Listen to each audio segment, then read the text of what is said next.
What can we take away from day 2 of F1's pre-season testing? And in particular, I've looked at the coverage from the likes of the BBC and the race for this one. And with the race, I've looked at both the results that have come from Mark Hughes and from Gary Anderson. And, well, it looks like we might have a battle on our hands. Well, it looks like it. Whether or not we will is a separate question altogether. I've already written my predictions for this season, and in my predictions I've suggested that Verstappen will win half the races. If you looked at the results from today, where it looks like Sainz is going faster than Verstappen, well, you'd think I might be ridiculous suggesting that. Especially because, as Mark Hughes points out, if they extrapolated the long run data that Ferrari and Red Bull had today, Ferrari would win in race simulations by a minute. Now, obviously, compared to the lap times that Max Verstappen set yesterday, red Charles Leclerc, that would be almost the opposite way around. So what's the truth in this? What is the truth in all of this? Probably that Red Bull was trying to push for overall stability in their long runs today, whereas Ferrari was looking for a faster long run. Whereas yesterday, Ferrari was looking for probably more stability and bedding the car in, whereas Red Bull had Verstappen doing what Verstappen does best, pushing the car. I think that's what we can say about all of that.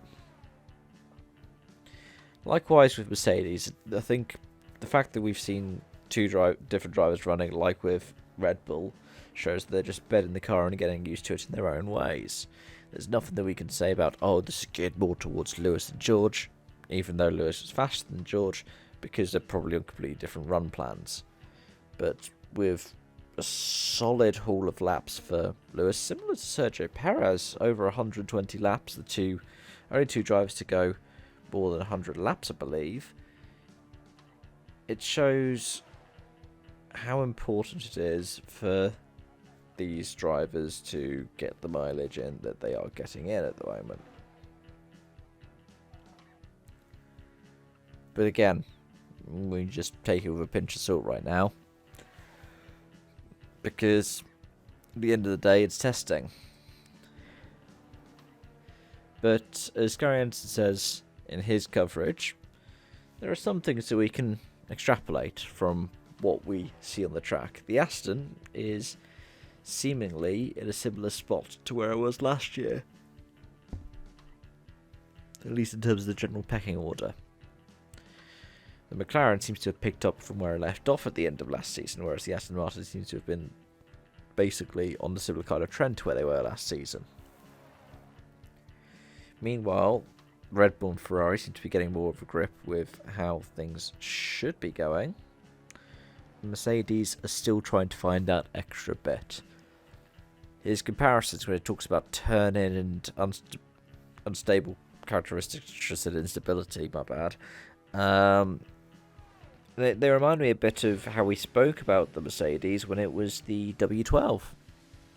You know, when they had to take out parts of the floor compared to the all-domineering W11, and all of a sudden Bottas and Hamilton were spinning all the time. Now, what happened in that season? They won the Constructors' Championship. What happened in the first race? Lewis Hamilton won.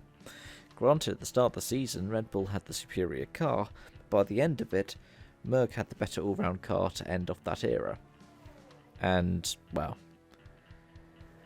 the less we say about how the championships went, the better. Elsewhere, I haven't seen anybody saying anything particularly standoutish about anyone else in the field today. But yeah, there we are, day 2 of testing. Let me know your thoughts in the comment section down below. Thank you so much for watching. Hope to see you again soon. Bye for now.